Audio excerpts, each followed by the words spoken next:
Welcome, everyone, to the Pro Football Doc Week 11 podcast. I'm Thomas Casale with Pro Football Doc, Dr. David Chao. Well, Doc, last week, not too many big injuries. This week, we got some big names who are hurting, some out for the year, some we're going to ask your opinion on how long they're out. Let's get right to it with a guy I know fantasy owners want to hear your opinion on. Packers running back Aaron Jones suffered a knee injury late in the game against Seattle. What are you seeing there, and do fantasy owners need to make plans for not having Jones in their fantasy lineup the next couple weeks? Well, here's the thing. Of course, I guess I don't love injuries, but in the past couple weeks when it was slower, we tended to have really big Mondays. And this week was busier on Sunday, and we're slower on Monday because the information's already out there. I mean, the stats always even themselves out. The coin flips, the more times you flip them, the more it's 50-50 heads and tails, right? I mean, it all evens out, but there are streaks. So Aaron Rodgers, as much as we rely on video and what we call our insider knowledge of football from being in the NFL, I think it's sometimes helpful what you don't see, right? And here's another example of judge the injury, not the reaction. The Sunday Night Football report of tears on the sideline after speaking to his family members in the stands. I feel for him, but that doesn't mean that it's always horrible. So if we look at the video here of Aaron Jones on the play, the sideline view, you kind of don't see a lot, and then there's an end zone view that's a little bit better. But even on the end zone view here, I mean, it clearly was his right knee, and maybe when he falls, the pile collapses on him. He clearly grabs the right knee. But we don't see anything significant. What you do see is as he comes off the field, he can't make it, and he falls down, and he's holding his knee. And I think by that, everyone assumed it's an IR injury. But by video, look, he's injured. He's not soft. The score, they were ahead in the game at the time. A.J. Dillon's capable. They probably on the sideline detected a little bit of laxity, and he had some pain. So without an MRI, they couldn't tell for sure how bad it was. But when we did our research and our staff, Aaron Jones has had MCL sprains before, including in that right knee. And last time, he only missed a very short period of time. And I will give this analogy to you this way. I don't like doing a lot of models and other things. If a basketball player sprains his ankle for the first time, or Saquon Barkley first time, that takes longer. When Steph Curry sprains his ankle, he's back really quick because he's done it dozens of times. The ligament is already stretched. So it sprains and it looks bad, but there may not be a lot of additional damage. This may be the case here for Aaron Jones, and this is what we were saying last night, hopeful. Because the video, we don't see anything significant. Maybe it's mild. He may have been pulled from the game due to score, but also because there's a little bit of MCL laxity there. Is that all new or is it some old? I think the good news coming from Schefter and others now, being 1 to 2 weeks, not IR, indicates that it was mild and it was maybe an acute aggravation of that chronic, which actually makes it realistic that he can return in a week or two. So far, good news for Aaron Jones. But I don't think the Packers have to push it. A.J. Dillon's pretty good. So my best guess is maybe you got to be cautious with Aaron Jones this week, but good chance for the second week for him to return, at least a reasonable chance. Yeah, Doc, and as I learned from working with you, you always say don't judge the reaction. And for players, and I know you've been on the sidelines with these guys, isn't sometimes the reaction them fearing the worst, even though they don't know what it is yet? Yes, but it's also reaction of emotion. Like, guys in general care so much about the game. And, it is somewhat fear. I mean, the knees are his moneymakers, Aaron Jones, right? And you don't know. And it's just they care so much, right? I mean, I'm sure we'll get to it. Look at Chase Young. I mean, you can't say, oh, well, he walked off his field with a little help. That doesn't make his injury any less severe than if he took the cart. It's not like he took the cart, now it's more severe. He waved the cart off, right? Because he wanted to walk off under his own power. And I've had that happen to guys before. I think I mentioned once before He gave me permission to talk about it, but literally 10 years later, his last play in the NFL was he had a mild tibial plateau fracture. And he said, Doc, don't let me get off the field in a cart. You're going to help me walk off. I'm not doing that. And a decade later, he still thanked me and said, I'm really glad that you allowed me to do that because I would hate my last play in the NFL to have been carted off. Yeah, and listen, you mentioned Chase Young, obviously a tough guy. Let's get into two of the favorites, Doc, to win the Defensive Player of the Year award. Chase Young and T.J. Watt both injured. Let's just hit on Young quickly because sometimes when you have a major knee injury this late in the season and we know he's out for the year, we start looking to next year. Any concerns that he won't be ready for training camp from what you've seen? Unfortunately, yes. First of all, not all ACL tears are the same. And I haven't seen an MRI or examined Chase Young. But, from looking at the video, that's kind of what we feared. Outside leg, non-contact, but never got the best video to see the knee shift. We're looking at it here now. That final plant right there, and he can't put full weight on it and goes down. But you got to understand, Robert Woods finished practice with the Rams and didn't know he had anything until after he saw the doctors, after he did media availability. That doesn't mean Robert Woods is tougher than Chase Young. Mm-hmm. That means that was an isolated ACL, where Chase Young likely has associated injury, where they're bone bruise, impaction fracture, meniscus tear, MCL as well. That's why he was in such pain and needed crutches and help. But here's the thing. The reason why I would actually expect, and I hope to be wrong, Chase Young to be on PUP to start the year. Not only for training camp, but extend potentially into the start of the season. Now, it used to be PUP was a big advantage because you could come back in 6 weeks. If the NFL continues its 3-week IR rule, it might be better if they pass him on a physical, say there was a setback to the knee, and then they only have to have him out 3 games instead of the 6, right? Because it's an unlimited back and forth. So the rules are changing a little bit. But in general, I would expect him to be on PUP because let's take the example of Nick Bosa, also an edge rusher, San Francisco 49ers. And I don't know for sure how isolated his tear was versus Chase Young, but the likelihood is Chase Young is not isolated.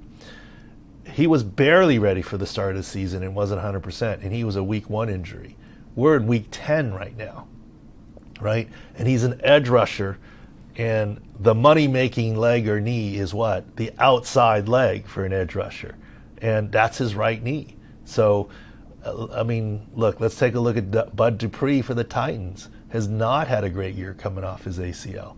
So, unfortunately, you're right, Thomas. This has high potential to leak into next season. All right, Doc. Well, we mentioned pain tolerance on here a lot, and one guy we know who has a high pain tolerance is T.J. Watt. Injured his knee this week. No timetable's been set. Now, Doc, I'm not an injury expert like you, but I try to listen to what you say and apply that. Now, I see the Steelers are fighting for a playoff spot. They play the Chargers on Sunday night, who are also fighting for a playoff spot. So, knowing what you've taught me, I think maybe T.J. Watt plays in this game. What do you think from what you've seen? Look, I'm actually pessimistic on that. And okay. But here's the thing, and that's why I love this discussion with you. I'm not a betting expert. I'm an injury expert. You're a betting expert. So as much as you're trying to learn injuries, I'm trying to learn the betting marketplace. I'm never going to be a tout. It's just all about injuries. But let's examine T.J. Watt, and then let's examine the Steelers in general. Okay, just T.J. Watt. Once again, outside leg, based on the side he plays on mostly, the left side. Okay, that's the leg you really need. Based on video, and let's go through it here. He comes around friendly fire, but that's not the right angle. This next angle coming up, you'll really see. I didn't see much with the hip. They said hip and knee. Okay, I really didn't see much with the hip. And thankfully, there's already an MRI. Schefter said negative for the hip and knee. But what does negative mean, right? No structural damage, nothing surgical, nothing long-term, or completely normal? I find that hard to believe. It said he's still sore. So if you look at the second video here, from the right there, friendly fire from his teammate. as he plants a valgus force. That is, thankfully, it sounds like his MCL wasn't, but that's a hyperextension injury and a bone bruise. So if it's just sore and swollen, where? In the bone? That's a bone bruise on the outside knee. And if you play it again, you'll see how violent that is, that his knee goes in hyperextension. We talked about that several other times this year. Honestly, I am surprised if he plays this next week. Okay. Against the Chargers. I'm surprised. I know they're fighting for stuff, but here's the thing. I think he might have a chance if it were his right leg, but that left outside, if he can't really be effective getting around the edge like that, then why are you risking potentially making it worse? So I lean towards that. Now it's early. It's still Monday morning, right? There's a lot to come. But thankfully, it seems like he's going to avoid IR. I don't know. At least that's the early reports. But I don't think he plays. Now, in addition, Joe Hayden. Mike Tomlin said midfoot. Midfoot is Liz Frank. Liz Frank, for a cornerback who's got a change direction pivot on a dime, even if he's said to be day-to-day, that's a pretty iffy one too. And this morning, Minkah Fitzpatrick put on COVID from this morning. Now, is it possible that he plays if he gets 2 negative tests? I mean, it's possible, but remember, they also play in LA, so he's got to clear by Friday to get on that plane or fly out there on his own, or separately, the team, the owner's plane or something private. And Big Ben got put on Saturday. His 10 days will not be up. So in order for Big Ben to play, he's got to test negative 2 times. And I don't keep the stats. I've asked our staff to look at it. But so far, we don't see very many examples of vaccinated players who have tested negative prior to the 10 days. And you got to remember, Saturday is only 1 week because he got put on Saturday. Okay, we could say maybe he got put on Friday and news broke on Saturday. But still, the game is within the 10-day window. He cannot and will not play unless he tests negative. And the chances of that are not super high based on previous precedent. So now we're talking about Big Ben, Minkah, Hayden, TJ Watt. I mean, you tell me what that means in terms of the line, if it's another Mason Rudolph game or Dwayne Haskins game, whatever you decide it to be. So I don't know. I think, I'll let you do the gambling analysis, but for an injury perspective, those are. And then their guard, blanking on his name, high ankle sprain, one of their guards, right? And that's adding to their woes as well. And Chase Claypool, I don't think will be back with his turf toe, even though he hasn't been put on injury reserve. We knew Juju's been out, et and obviously Tuitt and other things. So, our 6 scores aren't out yet for the Steelers, but you can see where this is heading, if you're in one of those states, and, we'll see what happens to the FanDuel line. Yeah, so right now it's 4.5. The Chargers are 4.5-point favorites at home against the Steelers. Make sure you go to @ProFootballDoc on Twitter to follow us with all the late-breaking information on this stuff. You can go to ProFootballDoc.com and make sure you subscribe to all our videos. I'm sure Doc will have some stuff throughout the week on the Steelers. I just tell you right now, that's blowout city. Yeah, I get that line now. I'm all over it. I think the Chargers win that game by 2 touchdowns. That's just too much to overcome. And whatever people think of Big Ben, Mason Rudolph is a downgrade. You're losing Fitzpatrick in the secondary. I mean, you're out Claypool. You don't think Watt's going to play. That's enough for me, Doc. I'm all in. I'm all in on the Chargers 4.5. And I know I got a hunch that when you give out your picks this week, you might be on the same side. We'll see. But here's the problem, Thomas. Okay. Doing the research before, I asked the guys, and the line had already moved, and it was at 4 before we started on this podcast. So now you're looking, it's already to 4.5, right? I mean, so the problem with my quote advice or picks, I always try not to line shop and say, oh, book this now kind of thing. I mean, I always do it on Saturday night, so the lines always shift. And like this week, when we wrote the article Saturday morning, the New Orleans, Tennessee line was 44.5. We were saying, with the defenses healthy, it should be an under. By the time that I hit send to the publisher, it had moved to 44, so I changed the line to 44, and we got a push out of it instead of a win there. And then I won't whine about the referees that roughing the passer that took out the interception in the end zone, but that's a whole nother story. It's the bounces, right? You're going to have bad beats and whatever. But I wish I could get the lines, and maybe next year we'll do it early. We try to do it before the pass, an early line mover segment and what have you, but. You take the gambling content. I'm sticking to injuries. Well, one guy, Doc, I think is very valuable.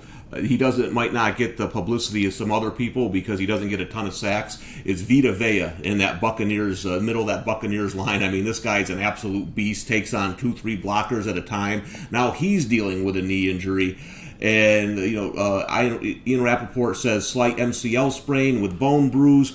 What are we looking here for Vea, Doc? And a massive guy that size, is there a chance he misses more time because he's so big? Yes, and here's the thing. They're a 3-4 defense, and that 3-4 nose is key. You got to eat up the blocks. Back in the San Diego Chargers heyday, we had some great players, from LT to Phillip Rivers to Vincent Jackson to Sean Merriman, a lot of guys, right? And Antonio Gates. But I would argue our key guy that was unreplaceable was Jamal Williams at nose. Absolute in our 3-4. That he freed up Sean Phillips and Sean Merriman, etc. And he ate up 2-3 blockers. Vita Vea is the same. Going back to before you joined us for the Super Bowl, that's what we were saying. The O-line of the Chiefs, you had a backup left tackle, a third-string right tackle, a third-string right guard, all starting their first game together ever, and it's the Super Bowl, based off the dominoes of Eric Fisher and his Achilles. And we said, and guess what? With Vita Vea coming back from his ankle fracture dislocation and being healthy, take the Patrick Mahomes over rushing yards. Not because he's going to scramble a lot, design runs with his turf toe, but he's going to run for his life, and that hit halfway through the first quarter. Kind of deal. Vita Vea is key. Now, it's not his right ankle. It's his left side, left knee MCL, bone bruise. MCL is less of a big deal. It's more about the bone bruise. The over-under is probably 3 weeks for Vita Vea. But, the way the Bucs have been playing it, I think they're just Super Bowl or bust. So they're not so much worried about the regular season. They're going to get in the playoffs one way or another, and then as long as they have AB and Gronk and all these, and Vita Vea and all these people ultimately back, and they've been slow bringing back Sean Murphy Bunting. Carlton Davis is still out. As long as they have him back for that stretch run, I think that they'll be fine, and they probably will.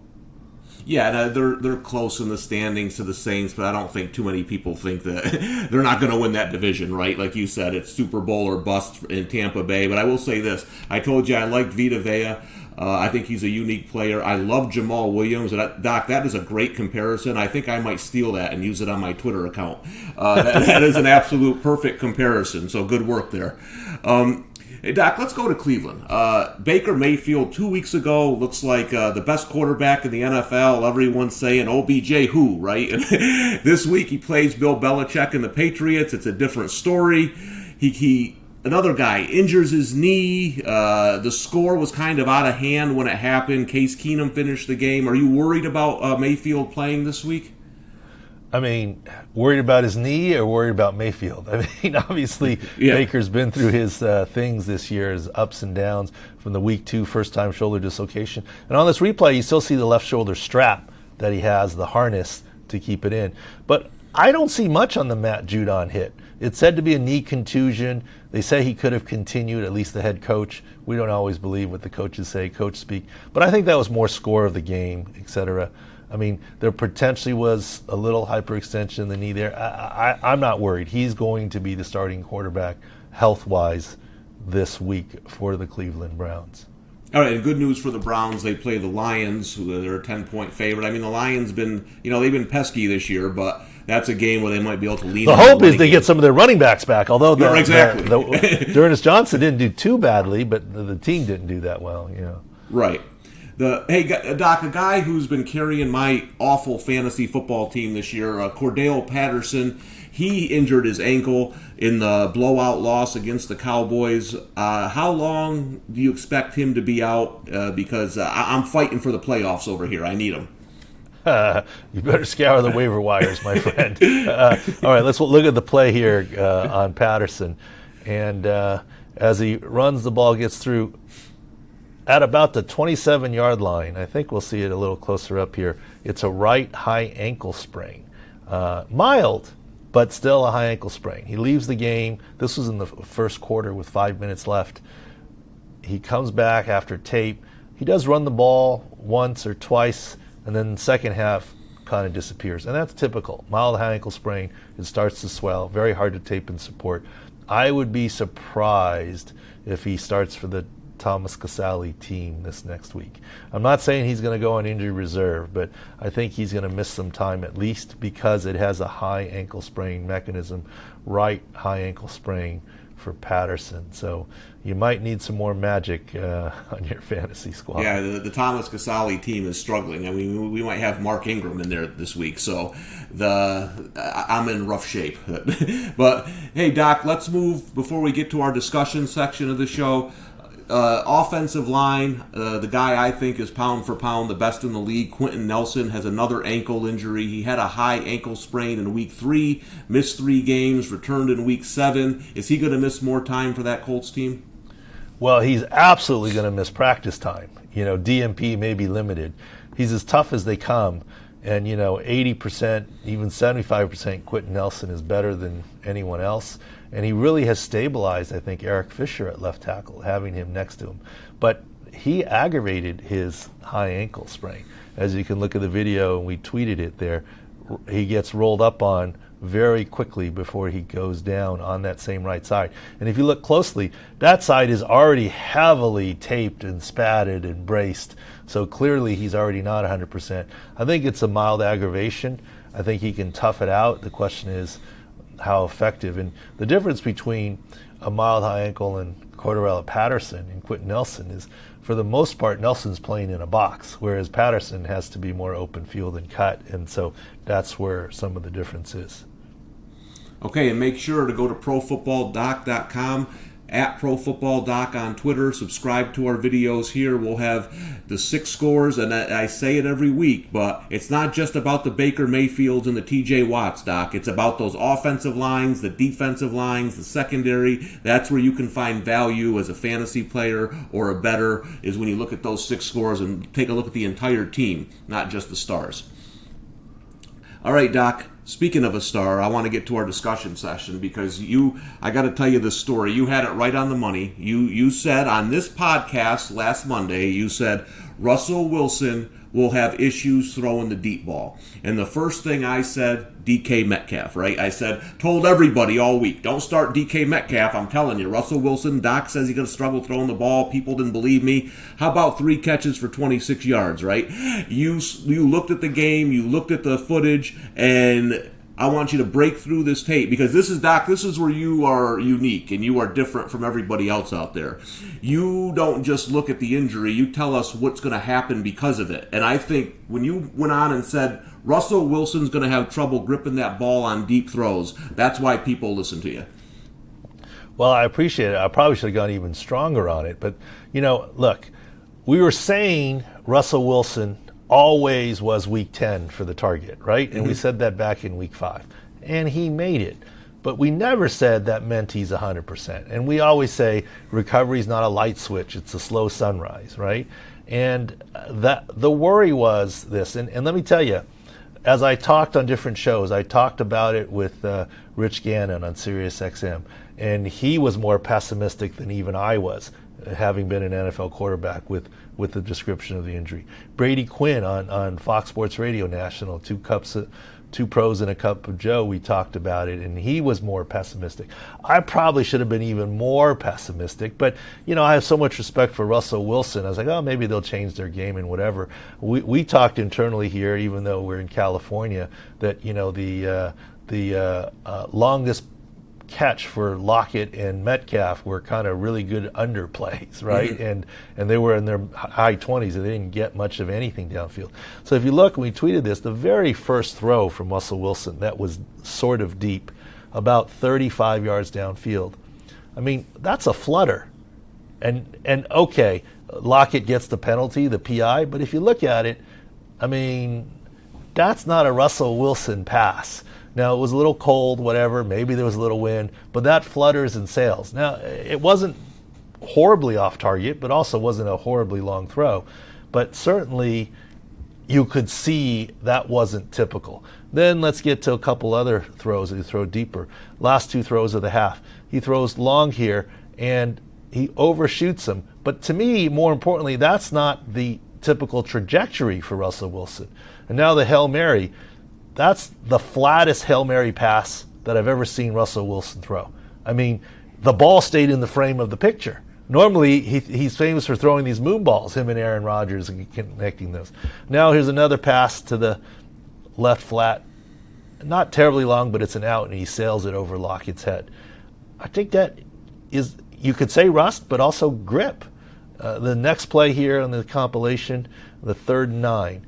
And buy some time, and then as he throws deep, I mean, clearly underthrows, right? If he puts it out there, he has a chance of completing it. Clearly underthrows. And the next play here, once again, another deep ball, this time to the right side or center, and he hangs it up, gets it picked off. It's almost like he was throwing to 31 on the Packers. And another one where, to me, these deep balls are Russell Wilson's hallmark. And once again, hangs it up a little bit. Should have been picked, didn't get picked. That's not him normally, right? And any one or two of those plays can change the flow of the game and script. So as much as we've just killed Russell Wilson, and not that, just the grip and how hard it is, believe it or not, I mean, I think I'm still a little more optimistic than Brady Quinn. I think Brady had the funniest reply to me. I said, clearly Brady was right about difficulty with mallet finger with a QB, and Brady replied, "Doc, I can hardly pick my nose with that finger anymore," on Twitter. So, got to give some kudos to my guy Brady for that reply. To me, that was the hidden reply of the week. I won't ask Brady which finger it is, but you know, it is what it is. Bottom line is, so he's still a little pessimistic on Wilson. I think you're going to see an improvement for Russell Wilson this next week. I'm not saying 100%, but I think you're going to see an improvement. If you look at those series of plays we just said, you're probably saying to yourself, start Geno Smith. No, I don't think it's that dire. I think in another week it's going to help him and get some of the soreness out and get some of the grip strength. It's closer to 6 weeks from the injury, etc. So I'm not second-guessing his return. I mean, that's just what happens. It's football. One or two of those plays happen, and then the game is different. But he's going to turn around quicker than you think, I believe. But we'll see. Otherwise, Brady will have to come out with another pick your nose or other equally funny tweet. Well, Doc, you know, and this, I think, is what you were talking about, Russell Wilson. I mean, you ask 20 people who's the best deep thrower in the NFL. I got to think 15 plus say Russell Wilson. He's known as the best deep ball thrower in the NFL. So once you told me about that grip, that's all I needed to hear. And we saw the Seahawks offense struggle. You think it'll get better this week. It's a very interesting matchup, Doc, because they play another team with quarterback issues that I want to get your thoughts on, the Arizona Cardinals. I mean, what do you think's going on with Kyler Murray here? You thought a couple weeks ago he might have been healthy enough. They hold him out 2 weeks. Now Colt McCoy's injured. Is this one of your things where, okay, now all of a sudden he's healthy because the backup's hurt? I know you have an analogy with that, yeah. Oh, yeah. I mean, think about this. When you had Colt McCoy, look, I clearly was wrong. Well, let's change that. I clearly thought Kyler Murray could have played already. Now, whether he will play or not, we talk about is a different decision, and he obviously didn't. But when you have Colt McCoy and you dominate the 49ers and you're coming in to play the Carolina Panthers, maybe there's a, hey, let's not push Kyler, and I think Kyler could have already played easily from the pocket. Maybe they wanted to wait for him to be more himself. But boy, the pressure's on now, right? After Cam Newton and the Panthers beat up on the Arizona Cardinals, the pressure's on now, and I think it's a foregone conclusion that Kyler will play. I still don't think he's going to be 100% on the ankle in terms of his usual self-mobile, but I think there's no question he's going to be slotted to play. And look, a pec strain for Colt McCoy, if it's his that video, I couldn't tell which side. If it's his right pec, that could be a deal. Big Ben had a left pec strain, non-throwing shoulder, non-factor. But this could be a factor. And there's a few other quarterbacks, by the way, that could be factors. I mean, think about, and this is what teams do. Look, I'm going to go out on a limb here. We talked about Zach Wilson. If that were a bona fide veteran quarterback, if that were Aaron Rodgers or Russell Wilson, 2 weeks and he's back. But it's 2 to 4 weeks for that because he's a young guy and they want a full weeks of practice, etc. And the Jets aren't exactly tearing it up. And then Mike White plays well that 1 week, right? And you're like, super well. His jersey went to the Hall of Fame, at least, And, Mike White, take your time, Zach Wilson. And the next week, he gets hurt, and then, Mike White doesn't finish the game. And, okay, let's give Mike White the chance again. Now 4 picks.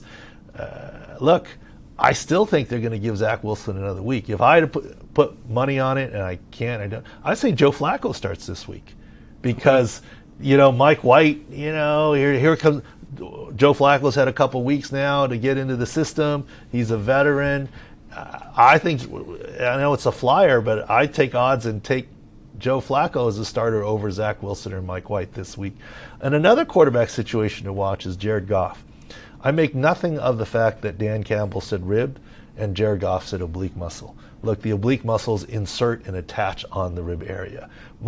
Dan Campbell didn't say rib fracture, he said rib injury. The intercostal muscle injury as it pulls off the rib, it's semantics. So there's no divide there. But let me tell you, just like it's hard to play golf if you have an oblique muscle to twist and whatever, it is hard to be an NFL quarterback. It is hard to be a pitcher. You need your torso rotation to be accurate and throw. And Detroit adjusted.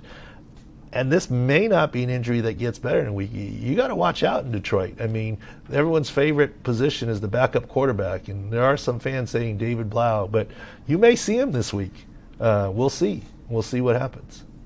All right, couple things here, Doc. One, David Blau stinks, so I don't care how bad Jared Goff is. He's awful. The other thing is you said Joe Flacco. If depending on what you think of Joe Flacco, Dolphins a slight 3-point road favorite against the Jets this week if you want to take advantage of that. But the one I really want to talk about is the odds makers agree with you about Kyler Murray. They are a 2.5-point favorite at Seattle. There's no way that line would be 2.5 to the Cardinals with Colt McCoy hurting if they didn't think Kyler Murray was going to play. So if Doc thinks it, if the odds makers think it, then I think it. So Doc, let's shift gears a little bit. We talk quarterbacks. Let's talk about a guy who might not be the quarterback's favorite person sometimes, OBJ. Because I know before we leave the show today, I know you have some thoughts. There was a big trade last week. The OBJ going to the Rams. He is, if you're listening to this, we're shooting this before Monday Night Football. He is expected to play, have some packages, maybe return some punts. Now, I monitor the Twitter activity, Doc, and there's a kind of a divide here on how some people think OBJ's done, some people think he's going to be a big factor for him. You actually like this move because you think OBJ's finally healthy, correct? I do like this move for a couple of reasons. Obviously, you couldn't market time this any better. There's no way Les Snead or anyone in the Rams knew that Robert Woods was going to get hurt. They made the decision to bring in Odell Beckham the day before, but he arrives on Friday, and on Friday in practice, Robert Woods tears his ACL. And the narrative was, were they going to find enough balls to throw to all these receivers, right? Well, now there's some targets available, and Odell Beckham will slide right in there. But it's not just that in scheme. Look, the AC joint grade 3 sprain was bad, but it's probably mostly better now, okay? He still might need a game day injection to play, but day to day, he's human again. He can reach and do things. The right shoulder dislocation, subluxation from earlier season, he's playing through it with a harness and has been. But that ACL is now Week 10, we talk about middle of the season. I think he's turning a corner. Am I saying he's going to have 10 catches for over 100 yards this week? No, I'm not a prop master, but I think he's getting healthier and healthier. And when he really gets acclimated to the Rams offense, I think he can definitely be a factor. Look, if he were free to be picked up in the fantasy league, I'd jump on it in a hot second. If someone in my fantasy league would offer me something reasonable to trade and let me have him, I would grab him. I have some optimism. Full disclosure, I am a Odell Beckham fan. He has replied to some Twitter stuff, and we exchanged some messaging. Nothing insider information, but just looking at how he's cutting and how he's moving. Remember, we haven't seen him play in a few weeks now, right? And so that shoulder is close to behind him, and that knee is only better. So I look for good things to come from him and from the Rams. And not to mention, which, Von Miller is going to be, I believe, active for the first time. And that's where our field view and six scores, you can go look at it at the website. But the Rams, to no one's surprise, is that they're the healthier side against the 49ers. The 49ers are getting better, but they were pretty bad there for a while, and they've got some issues there defensively and offensively still. Yeah, and the Rams coming off that bad loss to the Titans could be a tough matchup here for the 49ers. But as Doc said, go to the profootballdoc.com. We'll have all the six scores for all the players throughout the week. At ProFootballDoc on Twitter. Doc is constantly updating any new information. And make sure you subscribe to our YouTube channel. Doc will have videos throughout the week with any breaking news. Well, Doc, that's it heading into Week 11. Thanks as always for the information. I'll see you next week. Thanks.